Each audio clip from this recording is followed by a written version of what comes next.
सम्राट आईएएस के परमार्थ आईएएस चैनल पर आप सभी का स्वागत है। आज हमारा करंट अफेयर्स का दूसरा लेक्चर है। तो दूसरे लेक्चर में हम राष्ट्रीय परिदृश्य से लेकर, पहला लेक्चर हमारा राष्ट्रीय परिदृश्य का था, दूसरा लेक्चर भी हमारा राष्ट्रीय परिदृश्य से है। तो दूसरे लेक्चर में हम राष्ट्रीय परिदृश्य की घटनाओं को यहाँ पर उसके बारे में चर्चा करेंगे। तो हमारी एक घटना है त्रिभाषा फार्मूला विवाद। हमारी घटना है एक त्रिभाषा फार्मूला विवाद। त्रिभाषा फार्मूला विवाद। अब यहां पर हमको बात समझनी है कि त्रिभाषा फार्मूला है क्या। त्रिभाषा फार्मूला जिसको राष्ट्रीय शिक्षा नीति नेशनल एजुकेशन पॉलिसी 2020 द्वारा प्रतिबंधित किया गया है। इस भाषा में बताया गया है कि प्रत्येक प्रदेश को 3 भाषाएं लेना अनिवार्य है। पहली भाषा मातृभाषा, पहली मातृभाषा होनी चाहिए, दूसरी अंग्रेजी और इसके साथ में कोई भी दूसरी भाषा ले सकते, अंग्रेजी और साथ में कोई एक और भाषा, और तीसरी जो हमारी 22 भाषाएं हैं उन भाषाओं में तीसरी भाषा चुनोगे। जो हमारी 22 भाषाएं हैं उसमें से कोई तीसरी भाषा आप चुनोगे। तो इस फार्मूले के अकॉर्डिंग तमिलनाडु सरकार इस फार्मूले के अकॉर्डिंग नहीं चल पा रही है। वो क्या कर रही है, वो सिर्फ 2 भाषाओं को ही संज्ञान में ले रही है। एक मातृभाषा तमिल, मातृभाषा क्या तमिल, और दूसरी अंग्रेजी। ये 2 भाषाएं ले रही है। मतलब क्या हुआ, वो तीसरी भाषा को नहीं चुन रही है। जब वो तीसरी भाषा को नहीं चुन रही है तो इस पर हमारे जो केंद्रीय शिक्षा मंत्री हैं धर्मेंद्र प्रधान, केंद्रीय शिक्षा मंत्री हैं हमारे कौन, केंद्रीय शिक्षा मंत्री धर्मेंद्र प्रधान ने क्या किया, धर्मेंद्र प्रधान ने रोक लगा दी है किस पर, फंड पे। कौन सा फंड, वो फंड है समग्र शिक्षा अभियान प्लस पीएम श्री से मिलने वाला एक फंड था तमिलनाडु को 2152 करोड़ रुपए का। उस पर उन्होंने रोक लगा दी। और उस पर उन्होंने रोक इसलिए लगाई, किसने, धर्मेंद्र प्रधान ने, कि तुम त्रिभाषा फार्मूला को अप्लाई नहीं कर रहे हो, मतलब राष्ट्रीय शिक्षा नीति को अप्लाई नहीं कर रहे हो, तो तुमको यह फंड तब तक नहीं देंगे जब तक इस फार्मूला को तुम अप्लाई नहीं करोगे। तो इस पर एमके स्टालिन जो क्या है, सीएम है, कहां के, स्टालिन साहब सीएम हैं तमिलनाडु के, उन्होंने कहा है कि हमारे केंद्रीय शिक्षा मंत्री हमको भाषाई ब्लैकमेल कर रहे हैं। क्या कर रहे हैं, भाषाई ब्लैकमेल कर रहे हैं। इस पर इन्होंने गुहार लगाई, कहां, सुप्रीम कोर्ट में। जब सुप्रीम कोर्ट ने गुहार लगाई तो सुप्रीम कोर्ट ने अपना आदेश पारित किया। सुप्रीम कोर्ट का आदेश क्या था, सुप्रीम कोर्ट ने कहा कि कोई दिक्कत नहीं, तुमको ये फंड मिलेगा, इस पर तुम्हें कोई बाध्यता नहीं है, तुमको त्रिभाषा फार्मूला तुम लागू करो या ना करो, तुमको जो पीएम श्री और समग्र शिक्षा अभियान के तहत जो तुमको फंड मिलने वाला है वो फंड पूरा तुमको मिलेगा। तो सुप्रीम कोर्ट ने तय कर दिया। ठीक, तो ये था त्रिभाषा फार्मूला विवाद। अब इसके आगे कुछ भाषाओं से संबंधित हमारे संविधान में अनुच्छेद भी दिए गए हैं, उनके बारे में भी हम चर्चा कर ले रहे हैं। जैसे हमारे पास है अनुच्छेद 120, आर्टिकल 120 क्या दिया गया है, अनुच्छेद 120 हमारे पास कुछ अनुच्छेद दिए गए हैं संविधान में जो भाषाओं से संबंधित हैं।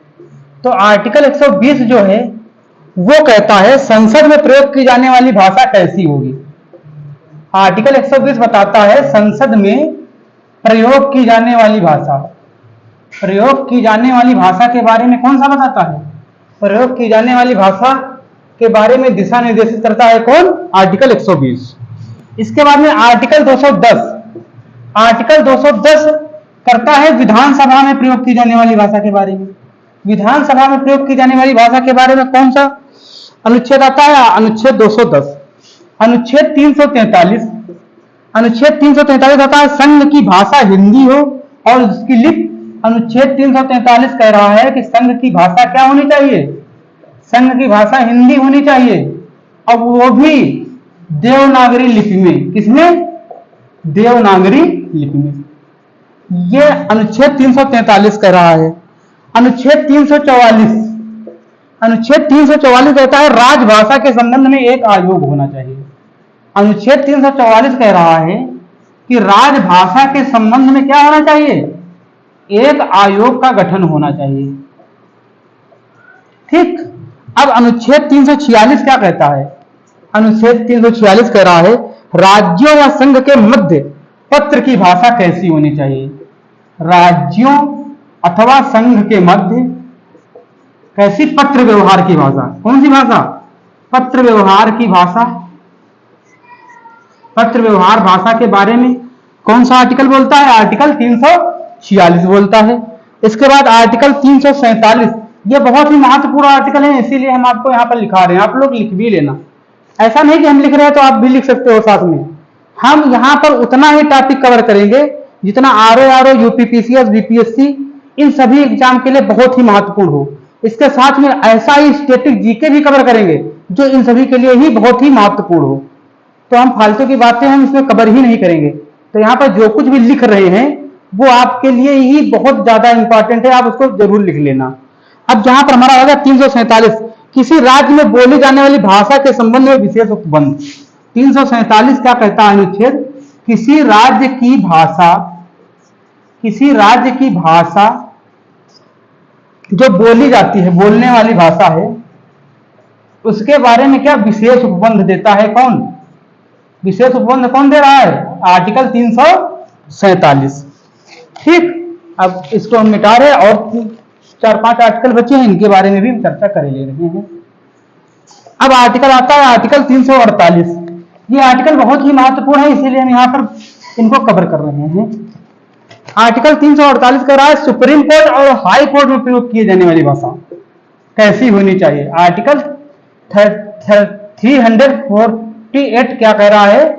सुप्रीम कोर्ट और हाई कोर्ट में प्रयोग किए जाने वाली भाषा, प्रयोग की जाने वाली भाषा कैसी होनी चाहिए, उसके बारे में कौन सा उपबंध देता है? आर्टिकल 348।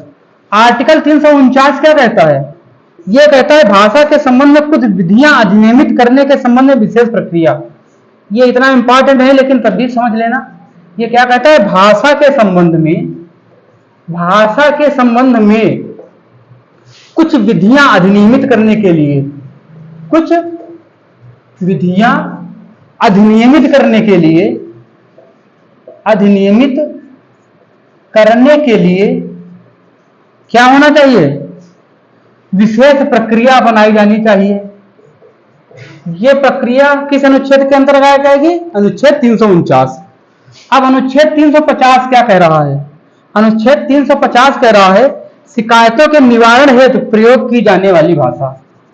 शिकायत के निवारण हेतु प्रयोग में लाई जाने वाली भाषा, प्रयोग में लाई जाने वाली भाषा।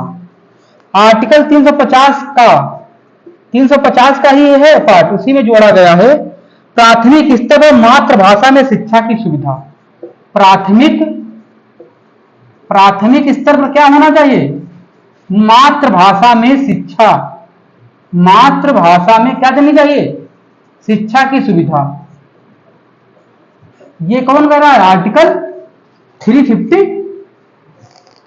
का। आर्टिकल 350 खा क्या कहता है? आर्टिकल 350 खा कह रहा है भाषाई अल्पसंख्यकों के लिए विशेष अधिकारी होना चाहिए।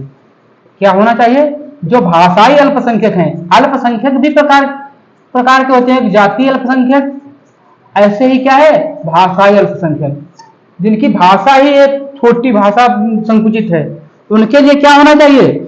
विशेष अधिकारी का प्रबंध होना चाहिए। क्या होना चाहिए? विशेष अधिकारी का क्या होना चाहिए? प्रबंध होना चाहिए। किसके लिए? भाषाई अल्पसंख्यक। एक जैसे जातीय अल्पसंख्यक हो गया, अल्पसंख्यक का दर्जा दिया जाता है, तो अल्पसंख्यक का मतलब हुआ कम, तो भाषा में भी जो कम होगा उनको क्या कहा जाएगा? भाषाई अल्पसंख्यक। तो उनके लिए क्या होना चाहिए? विशेष अधिकारी होना चाहिए 350 खा के अंतर्गत। 351 351 क्या कह रहा है आर्टिकल? हिंदी भाषा के विकास और प्रसार के लिए संघ के कर्तव्यों का वर्णन। हिंदी भाषा के प्रसार एवं विकास, प्रसार और विकास के लिए क्या होना चाहिए? संघ के कर्तव्यों का वर्णन कैसा हो, संघ के कर्तव्यों का वर्णन कैसा होना चाहिए, ये कौन करा? 351। ठीक, तो ये सब हमारा त्रिभाषा फार्मूला विवाद के कारण ही ये आर्टिकल हमने यहां पर दोहराए। ये पूछे भी जा सकते हैं, तो इसलिए हमने पूरे जितने आर्टिकल थे सारे महत्वपूर्ण हमने यहां पर कवर कर लिए हैं। अब आगे हम चल रहे हैं करंट अफेयर्स में। आगे करंट अफेयर्स में हम चल रहे हैं, आगे है हमारा विंझिन्नम एयरपोर्ट। आगे हमारा है क्या? आगे हमारा है विंझिन्नम एयरपोर्ट। कौन सा? विंझिन्नम एयरपोर्ट नहीं, बंदरगाह, सॉरी बोल दिया उल्टा, बंदरगाह, विंझिन्नम बंदरगाह। ये विंझिन्नम बंदरगाह चर्चा में क्यों है, इसके लिए हम ये करंट अफेयर्स लाए हैं। ये क्या है? ये अंतरराष्ट्रीय डीप वाटर बहुउद्देशीय बंदरगाह है। ये बंदरगाह कैसा है? ये अंतरराष्ट्रीय है और गहरा है। कैसा है? डीप वाटर है, गहरा डीप वाटर है। मतलब कैसा? 20 से 24 मीटर तक इसकी गहराई है। डीप वाटर, बहुउद्देशीय, बहुत उद्देश्यों को लेकर बहुउद्देशीय बंदरगाह है। पहला पॉइंट। ये कहां पर स्थित है? ये तिरुवनंतपुरम में स्थित है। तिरुवनंतपुरम, केरल। तिरुवनंतपुरम जिला कहां है? केरल में स्थित है। और कहां स्थित है? अरब सागर के तट पर। कहां स्थित है? अरब सागर के तट पर स्थित है। तीसरा पॉइंट, यह सबसे गहरा 20 से 24 मीटर गहरा, सबसे गहरा प्राकृतिक रूप से गहरा देश का पहला बंदरगाह है। देश का पहला बंदरगाह है। इसका उद्घाटन भी कर दिया है अपने पीएम श्री मोदी ने। पीएम श्री मोदी ने इसका उद्घाटन किया है कब? 2 मई 2025 को इसका उद्घाटन कर दिया है, मतलब राष्ट्र को समर्पित कर दिया है। यह था हमारा विंझिन्नम बंदरगाह। ठीक, अब इसके बाद में आता है भगवत गीता एवं भरत मुनि का नाट्य शास्त्र। ये मिटा रहे हैं। इसके बाद आता है भगवत गीता एवं भरत मुनि का नाट्य शास्त्र। भगवत गीता एवं भरत मुनि का नाट्य शास्त्र। भरत मुनि का नाट्य शास्त्र। अब ये दोनों क्या हैं? ये दोनों चर्चा में क्यों आए? ये दोनों चर्चा में इसलिए आए क्योंकि 17 अप्रैल 2024 की बात है। 17 अप्रैल 2025, 24 नहीं, 17 अप्रैल 2025 की बात है। यूनेस्को ने पेरिस में, कहा? पेरिस में अपनी कार्यकारिणी सभा की बैठक करी थी। किसकी बैठक करी थी? कार्यकारिणी सभा की बैठक करी थी, जिसमें उन्होंने क्या किया था? Memory of the world register, इनका एक यूनेस्को का रजिस्टर चलता है, मेमोरी ऑफ द वर्ल्ड। ये रजिस्टर चलता है, ये रजिस्टर चलता है। इस रजिस्टर में, और ये रजिस्टर जो memory of the world register चलता है, ये यूनेस्को का ही प्रोग्राम है। ये 1992 से यूनेस्को ने शुरुआत करी थी इसकी। किसकी? Memory of the world register की शुरुआत कब करी थी यूनेस्को ने? 1992 में। तो इस रजिस्टर में भारत की 2 भगवद गीता और भरत मुनि का नाट्य शास्त्र, 2 को इसमें शामिल कर लिया है। किसमें? Memory of the world register में। ठीक, इसमें दोनों को शामिल कर लिया है। अब पहले हमारे पास 9 प्रविष्टियां शामिल थी, 9 प्रविष्टियां शामिल थी। अब इनको 2 को मिला के हमारे पास कितनी? 11 प्रविष्टियां हो गई है ऐसी, जो किसमें शामिल है? 11 प्रविष्टियां किसमें शामिल है? 11 प्रविष्टियां हमारी memory of the word register में शामिल हो चुकी है। अब हम बात कर रहे हैं भगवत गीता। भगवत गीता है क्या? भगवत गीता है भगवान श्री कृष्ण और अर्जुन का संवाद। ये कब है? कुरुक्षेत्र में जब युद्ध हो रहा है, युद्ध के पहले का संवाद है। और ये कहां से उठाई गई है? महाभारत से। महाभारत के भीष्म पर्व की बात है। यहां पर महाभारत के भीष्म पर्व से उठाई गई है। भगवत गीता में 700 श्लोक हैं। कितने श्लोक हैं? 700 श्लोक हैं और 18 अध्याय हैं। 18 अध्याय हैं। भगवत गीता को संकलित किसने किया है? महाभारत में संकलित करी गई है। और महाभारत को लिखने वाले कौन है? वेद व्यास। महाभारत को लिखने वाले वेद व्यास हैं, तो भगवत गीता को भी लिखने वाले, संकलित करने वाले कौन से हैं? वेद व्यास ही हैं। फिर इसके बाद आते हैं नाट्यशास्त्र। नाट्यशास्त्र जो है ये लिखी गई है भरत मुनि के द्वारा। नाट्यशास्त्र में क्या होता है? नाट्यशास्त्र में नृत्य, नाटक, संगीत तीनों आ जाते हैं। नृत्य, नाटक, संगीत तीनों की चर्चा होती है। अब इसको, नाट्यशास्त्र को ही, ये क्या है? ये इन पर एक प्रथम लिखित ग्रंथ है। इन तीनों पर प्रथम लिखित ग्रंथ है। मौखिक तो था ही, लिखित ग्रंथ पहला ग्रंथ यही है। कौन? नाट्यशास्त्र, भरत मुनि के द्वारा जो लिखा गया है। इसको गंधर्व वेद भी बोलते हैं। इसको क्या बोलते हैं? नाट्यशास्त्र को गंधर्व वेद भी बोलते हैं या पंचम वेद भी बोलते हैं। ये लिख लेना, नाट्यशास्त्र को क्या बोलते हैं? गंधर्व वेद या पंचम वेद, ये भी इसको बोला जाता है। ठीक। अब इसके बाद आता महाकुंभ 2025।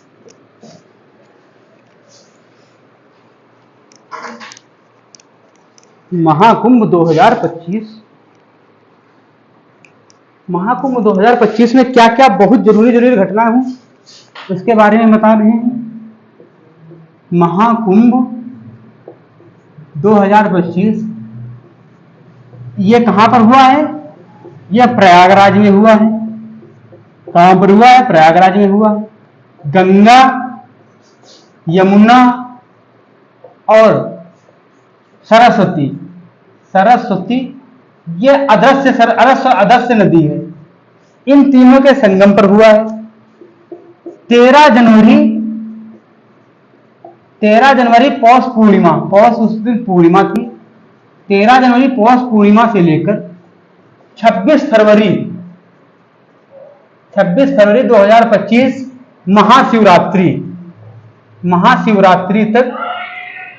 महाशिवरात्रि तक ये उत्सव मनाया गया।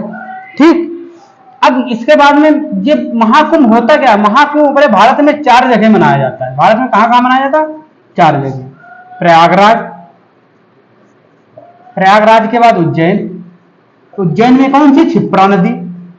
उज्जैन में कौन सी नदी? क्षिप्रा नदी है। ठीक। फिर इसके बाद में आता है कौन सा? नासिक में आता है क्या? गोदावरी नदी। ठीक। और फिर आता है हमारा उत्तराखंड में वास्तव में गंगा जी रहेंगी, तो उत्तराखंड में कौन? हरिद्वार में क्या है? गंगा जी। ठीक। तो ये 4 जगह हमारा मनाया जाता है। अब अगला कुंभ जो 2027 में होगा, 2027 वाला महाकुंभ 2027 वाला नासिक में मनाया जाएगा, गोदावरी तट पर। फिर 2028 में भी कुंभ है, वो उज्जैन में मनाया जाएगा 2028 वाला। फिर 2033 में महाकुंभ, 2033 में कुंभ आएगा, उसको पूर्ण कुंभ की संज्ञा दी गई है, वो मनाया जाएगा कहां? हरिद्वार में मनाया जाएगा। ठीक। तो ये सब महाकुंभ के बारे में चर्चा थी। यहाँ पर बहुत से अवार्ड भी दिए गए, तो हमको ज्यादा जानने की जरूरत नहीं, जितना था उतना हमने कवर कर लिया, जरूरी जानकारी। ठीक। अब इसके बाद में आता है आंध्र प्रदेश में अनुसूचित जातियों के उपवर्गीकरण को मंजूरी।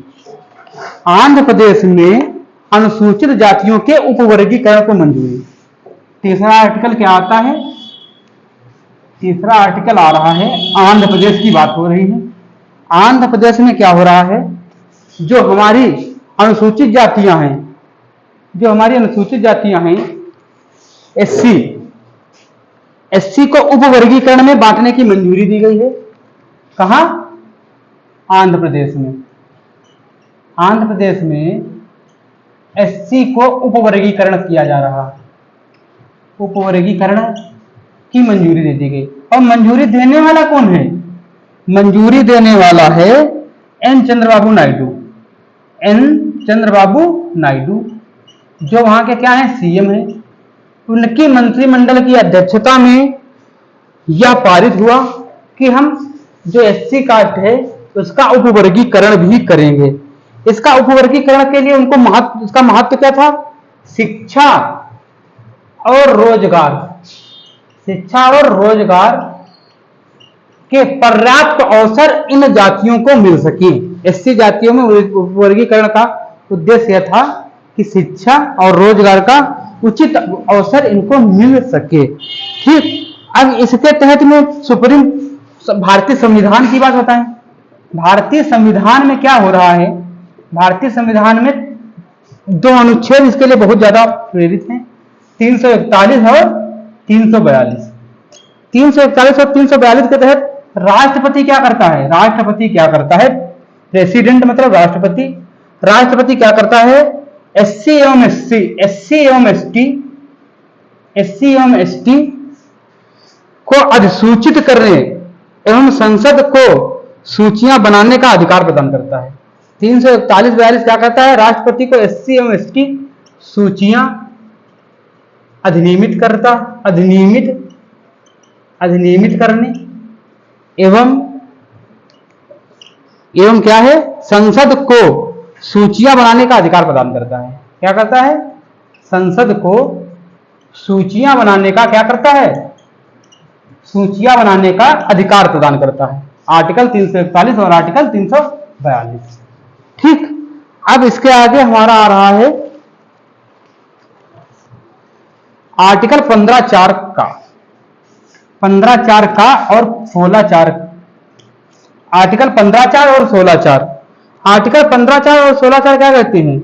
एससी और एसटी मतलब अनुसूचित जात और अनुसूचित जनजात, एससी और शेड्यूल कास्ट, शेड्यूल ट्राइबल। ठीक, एससी एसटी को सरकारी सेवाओं में आरक्षण के योग्य बनाता है, रिजर्वेशन देता है। कौन? आर्टिकल 15(4) और 16(4) एससी एसटी को किसमें आरक्षण योग्य बनाता है? कहां? सरकारी नौकरियों में।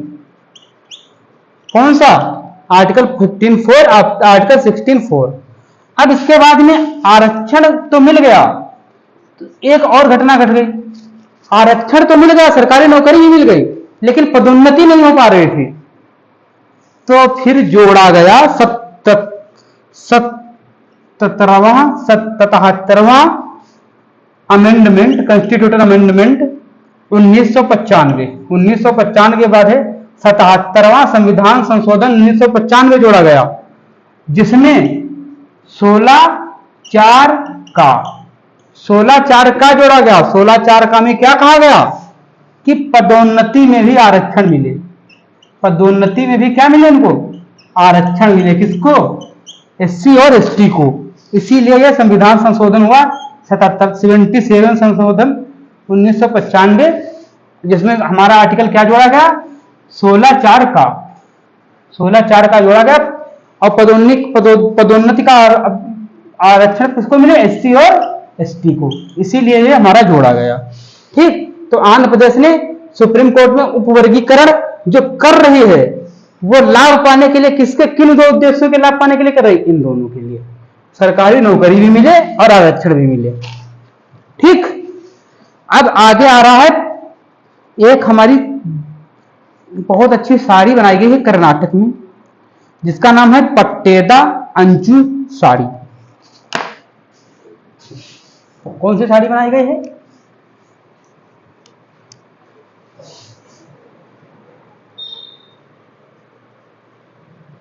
साड़ी का नाम है पट्टेदा अंचू साड़ी, पट्टेदा अंचू साड़ी।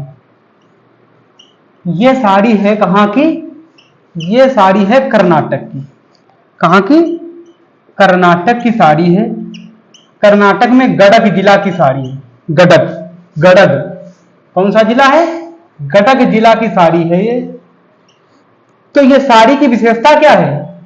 पट्टेदार अंशु साड़ी की विशेषता क्या है? यह सूती कपड़े से बनाई जाती है। पहली, सूती कपड़ा प्रयोग होता है इसमें। दूसरा क्या काम होता है? दूसरा काम होता है इसमें चौड़ा बॉर्डर बनाया जाता है, चौड़ा बॉर्डर। तीसरी विशेषता क्या है? चेक डिजाइन है। कैसी डिजाइन है? डिजाइन है चेक टाइप की डिजाइन है, चेक डिजाइन। चेक डिजाइन है, सूती कपड़ा है, चौड़ा बॉर्डर, चेक डिजाइन। तो इसको अभी क्या हुआ है? 28 मार्च 2025 को WTO के द्वारा क्या मिला है? जीआई टैग मिल गया है। जीआई टैग मतलब क्या? Geographical indication. जियोग्राफिकल इंडिकेशन की शुरुआत की बात करें तो जियोग्राफिकल इंडिकेशन की शुरुआत WTO, world trade organisation, WTO ने कब करी थी? WTO ने एक एक्ट बनाया था। क्या एक्ट बनाया था? Geographical indication act. तो उसके तहत इसकी शुरुआत 1999 को करी थी। कब करी थी? 99 को। लेकिन भारत ने क्या किया? भारत ने इसको अपनाया कब? 15 सितंबर 2003 को, जिसके तहत सबसे पहले 2004 में अपनी दार्जिलिंग की चाय जो है पश्चिम बंगाल में, दार्जिलिंग की चाय, उसको क्या मिला है? GI tag. सबसे पहला जीआई टैग मिला है 2004 में। और अपनाया कब है भारत ने? 15 सितंबर 2003 को। जीआई जियोग्राफिकल इंडिकेशन कौन देता है? वर्ल्ड ट्रेड ऑर्गेनाइजेशन का ये काम है। ठीक, तो आज हम मतलब